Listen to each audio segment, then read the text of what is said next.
Gen Z men favor Donald Trump by 13 points, while Gen Z women favor Kamala Harris by 38 points, according to an August New York Times Siena poll of 6 battleground states.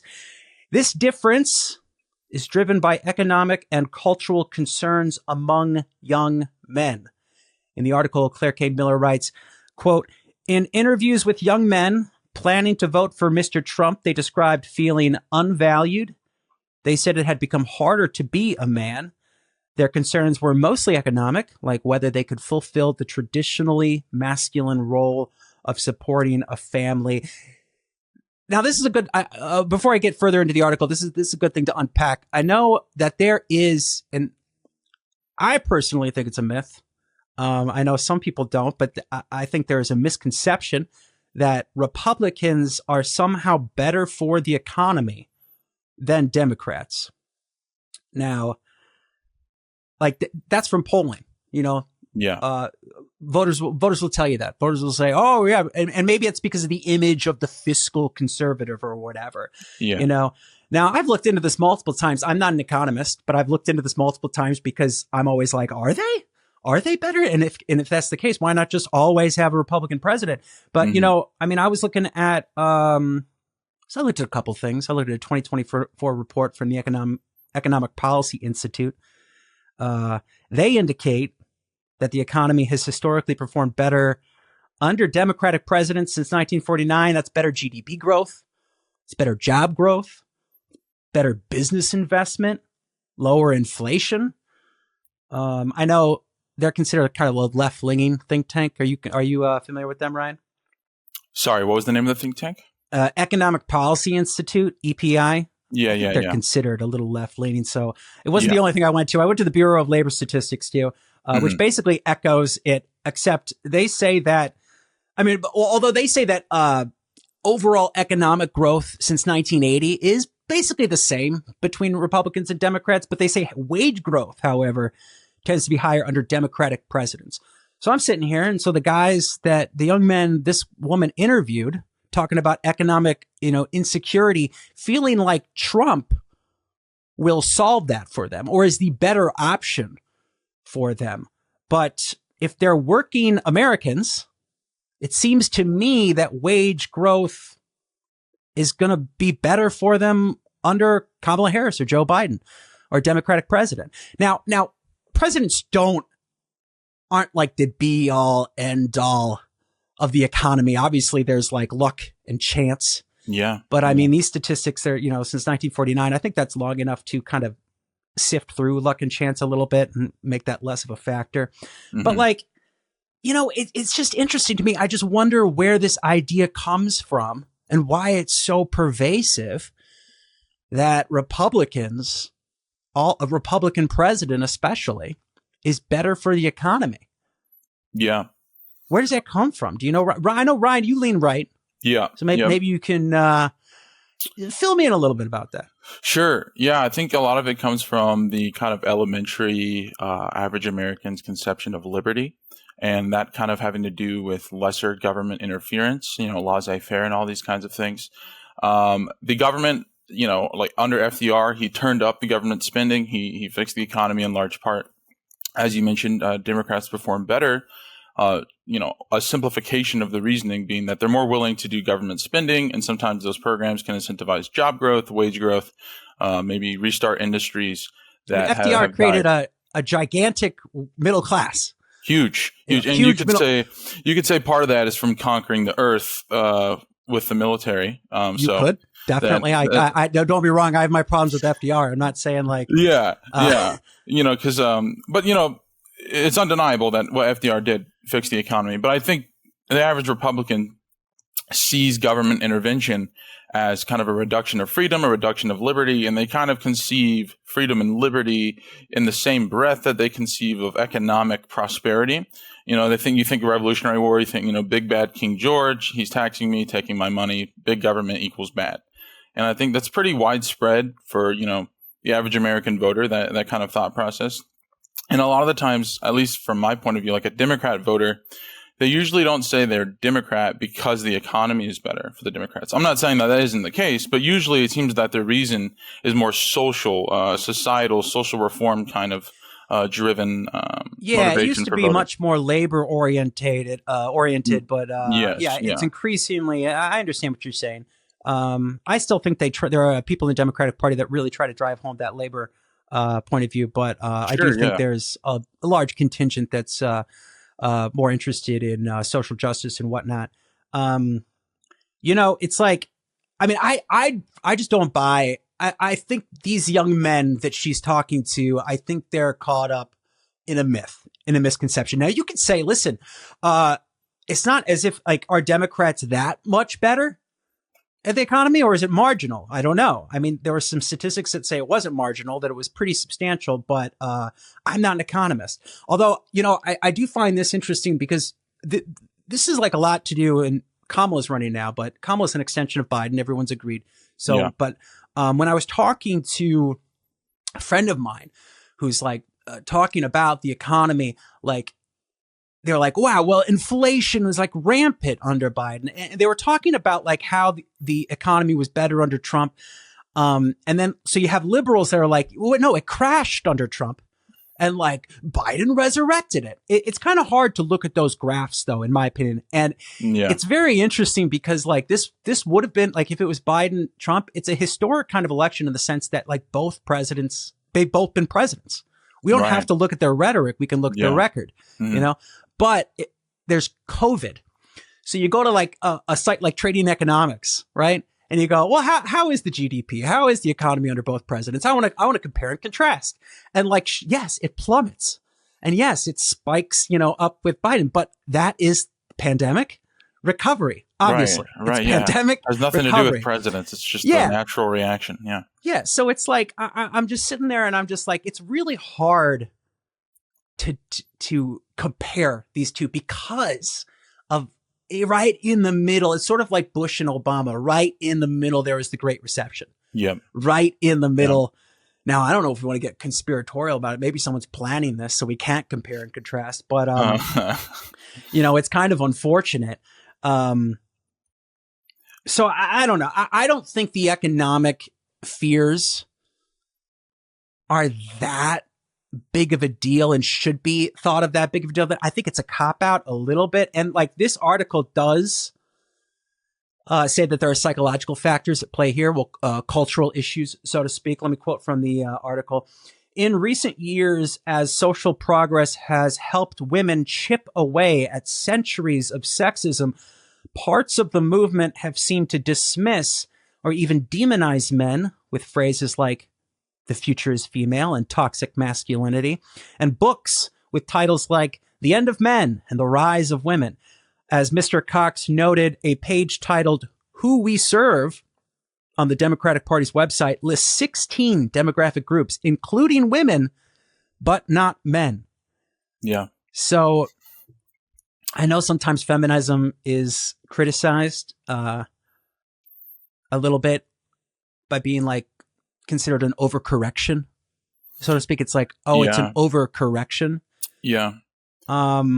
Well, women are considered a protected class under, the Civil Rights Act, as are, ethnic minorities and now, sexual minorities as well. But also, like, for example, you look at like the academies, right?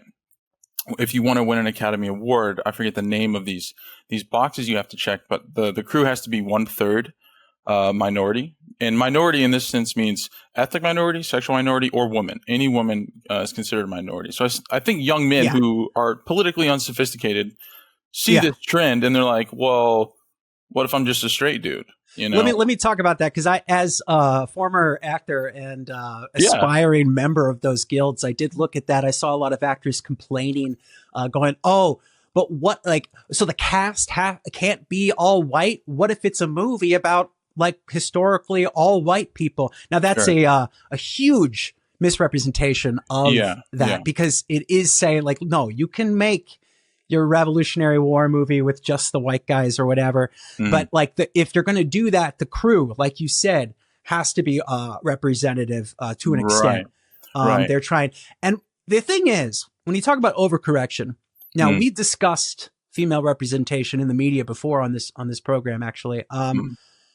And so I looked into some of these statistics. In my experience looking into these statistics, in terms of the media industry, behind the scenes and in front of the scenes, the trend is not really like the overcorrection has essentially made it so that women are almost equally represented.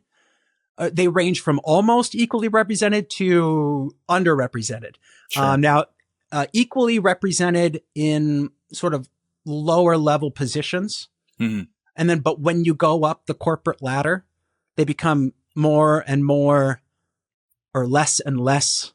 You mean at like the executive level? Executive level, the board, the C-suite. Sure, it becomes less. Now, there are things that can be done about that aren't necessarily those diversity mandates. I know a mentorship, for instance, is an issue because you have a bunch of men there and they're mentoring other men. You need like some of these guys to just decide to mentor some women. But the thing is like, I don't buy that, especially when you look at TV, like TV, let's look at in front of the camera, right? TV, it's near equity. It's near parity with representation from men and women in just fictional things, but also in the news. Yeah. Now, the thing about that is though, screen time in the news. So that's men outweigh women 2-1. And then, but when you look at film, right? And there's a reason these like diversity mandates are not necessarily a bad idea. Even today, like in film, in front of the camera, women are not like it's way worse than TV. Do you think as an artist though that like putting a constriction, a mandate on art is kind of, antithetical to the point of art? I mean, the thing is like, well, you're talking about art or you're talking about a business. Like, are we really going to say the Avengers is art? No, but in general, any art form, because cinematography is still art, and there's cinematographers on the Avengers, and I don't consider it art, but I'm sure there's some Marvel fans that would scream at us right now for saying this. And I'm not going to go as far as like what Francis Ford Coppola and Martin Scorsese say about it. I like the movies, I'm under no delusion that the diversity mandates on Marvel movies are a hindrance to their artistic merit. Yeah, but that's not, a result of the mandate. It's a result of the quality of the content in general. I just find it interesting that, quality has gone down. Yes, quality has gone down. Yeah, and I would say that's somewhat true of all movies and film in recent years. And I don't think that's a result of the diversity mandates or anything like that. But it's just an interesting shift away from like quality of art to business. And if your business outcome is reliant on these diversity mandates, then we'll prioritize that over hiring based on merit. And it's not that there isn't people that fulfill these mandates that are not merited. That's a ridiculous claim. But I just find it interesting putting a limitation on art when art is supposed to kind of exceed all boundaries, go outside the box. Yeah, it's like, it's like I said, Hollywood's a business. And businesses, a large part of businesses are optics. It's true. So like they do have financial incentives to do this. It's not all noble from their point of view. Mm-hmm. I don't think there's an overcorrection though. Yeah, that's fair. That's fair. I don't think there's like, I have not seen there be an overcorrection. I have not seen the statistics on that. I've seen, either equity or parity. What is the difference between the two? Equity, parity. Equity, parity is just kind of. Am I using those right? Similar. Equity is like congruent, perfectly equal. I think parity is just like close enough. Yeah, I think we're at close enough in some of these statistics, but I haven't seen anything like over. Although, when we talk about statistics, we talk about these gender cultural issues, right? Statistics, I don't think really cut to the core of this because there's so many. So like I was looking at just like a lot of times people cite the suicide statistic, men commit suicide in much greater proportion than women. But then you go, okay, well, women are more likely to be depressed than men by 2-1. And it's like, okay, well, men are more likely to be incarcerated and for longer periods of time, than women, and it's like, it's this big back and forth, you know, and you go, so like you can create a lot of statistics. I don't, here's what I'm interested in, and maybe you can speak to this, because Sure, yeah. I was talking to my wife a little bit about this, and because I don't dismiss, I know a lot of people, well, I don't want to paint a monolith on people, but some people are overly dismissive of these kind of men, you know, that they're like, oh, just get a life, touch grass. You know, you don't know what you're talking about. But it's like, I feel like their feelings, if they feel them, if they're real, they're valid. Sure, you can say it's a delusion. You know, you Yeah. can call it a delusion if Yeah. you want, but it doesn't change the fact that it's a real thing and has a real effect on these men. Now, my question though for these men is, what does it mean to represent men? You know, when you, in the same way where like when I look at women's issues and quote unquote men's issues, right? I look at, so when we look at this article, it says, men are more concerned about the economy. Well, the economy is not a male issue. You know, it cuts both ways. Women are more concerned about abortion. That is largely a women's issue. Now you can get into like a debate like, oh yeah, but well, you know, a child has two parents, but it is like when you look at like what men are concerned about, abortion's not on the list. No, it's You not. know, Yeah. pay equity, right? That's not really a man issue, a male issue. That is more of traditionally a female issue. Now, I don't know if the future is female, maybe it'll be an issue in the future, but right now it's a female. So I look and I see that there are female issues. It's easy to represent them as an identity group, right? Yeah. But Now, other than like divorce courts, you know, because I know you got men's rights activists, and if the men's rights activists only stuck to the "we just want to see our kids" argument, yeah, they would be less ridiculed and mocked. But they don't leave it at that. No, they don't. And they do have legitimate fears and or concerns. yeah, they do. They do. But so, like, what does it mean to represent men? That's what I'm interested in answering. Yeah, I think you know the statistic on trending towards Kamala, trending towards Trump is a good example of this. I think women are more inclined to progressive ideas because they're protected class. Historically, they've been not in positions of equity, not in parity with men in power, land ownership, you name it. I think there's a statistic that when I heard it, I didn't believe it, but it's real. We can look it up if you want. 30% of men under 30 are virgins. They have, zero access to the sexual marketplace, if you want to call it that. That is like a historical anomaly. That's never been the case in human history. I mean, peasants in medieval England had less of a problem than like your average young American man. And I think look at any coming of age movie of men, there's a girl involved, there's a love interest, there's a romance. And if a third of men under 30 years old don't feel like they have access to that, their mind's going to go in a lot of weird places. And it's not going to be, worried about pay equity and representation in Hollywood. It's going to be worried about coming up with some theory as to why they're in the position that they're in. So now that's just making me think, okay, well, let's men's issue. Let's legalize prostitution. Yeah, there's a lot of people on that side of the argument who say that, but is that even really, fulfilling? It's like legalizing, fructose corn syrup. Like, to what extent is that real nutrition? Is that real? So I'm sitting here, I'm going, are these people like, is it economic anxiety or is it sexual frustration? Like, what's really driving? I think it's hard to distinguish. There's actually material, I forget the guy's name, but the criticism of Marx is that he reduces people to walking stomachs. All that matters is do they have enough money to put food in their stomach? But what actually drives people more material-wise is access to sex. I think that's even more true for men than I think it is of women. And that's not really an issue that we talk about a lot because it's taboo and it's kind of cringe. But it is a real issue that actually drives, you could at least say, a third of young men. And they're not going to come out and tell you to your face that's why the way they are. But go online. You can see them. You can find them in comment sections, just the way they think about the world. But being a man is a lot different than being a woman because their issues are different, I think. And Kamala, neither candidate is like, saying they're going to fix this issue. But I think that issue tells you a lot about the difference, the way the two genders think. Yeah, well, I mean, I think Democratic Party, like, they dismiss men at their own peril. I think like when you look at their website, they have those 16 groups and none of them are men, but they do have women. I think it's a mistake. I think like it's a mistake to dismiss like these people as incels or basement dwellers. I actually get really offended when they're like, oh, they just live in their mom's basement. It's like, I did live in my mom's spare room for about 5 years. And so when Melissa McCarthy was talking about the Ghostbusters movie and how, oh, that's just people just have a problem with it because they live in their mom's basement. It's like, I take offense. I cannot like my mom's spare room is a godsend to me right now. For these 5 years. What if the counterpoint was like, oh, like women are complaining about not having executive CEO positions in parity with men. And then you say, oh, we'll get better, skill issue.